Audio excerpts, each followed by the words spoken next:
ମୋ ଭିତରେ ଭଗବାନ ଅଛନ୍ତି ଏଇ କନସେପ୍ଟ ଆଉ ସେ ସବୁ କରୁଛନ୍ତି କରାଉଛନ୍ତି ଏଇ କନସେପ୍ଟ ଏ ଜନ୍ମରେ ହବ କି? ହେଲେ କ'ଣ ହବ ନା ଆପଣ ଭିତରେ ଇଗୋଲେସ୍ ଷ୍ଟେଜକୁ ପଳେଇବେ। ଯେତେବେଳେ ଇଗୋଲେସ୍ କର୍ତ୍ତା ଭାବ ନାହିଁ, ଯେଉଁଠି କର୍ତ୍ତା ନାହିଁ, ଆପଣ ସେଇଠି ଭଗବତ ଉପଲବ୍ଧି ଦର୍ଶନ ହୁଏ। ଯେଉଁଠି କର୍ତ୍ତା ଭାବ ଅଛି ସେଇଠି ଭଗବତ ଦର୍ଶନ ଉପଲବ୍ଧି ଜନ୍ମ ଜନ୍ମାନ୍ତରରେ ସାଧନା କଲେ ବି ହୁଏ ନାହିଁ।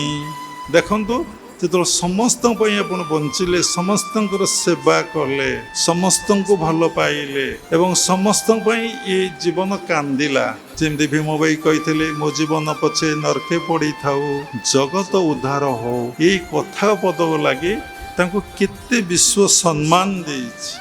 ଆମେ କରିବା କାହା ପାଇଁ କରିବା? ଆମ ଘରେ ଏସି ଲାଗିଛି, ଆମ ଠାକୁର ଘରେ ବାଲାକୁ ଏସି ଲାଗିଛି, ଆମେ ଫ୍ୟାନ୍ରେ ଶୋଇଛେ, ଆମ ଠାକୁର ବାଲା ଫ୍ୟାନ୍ରେ ଶୋଇଛନ୍ତି।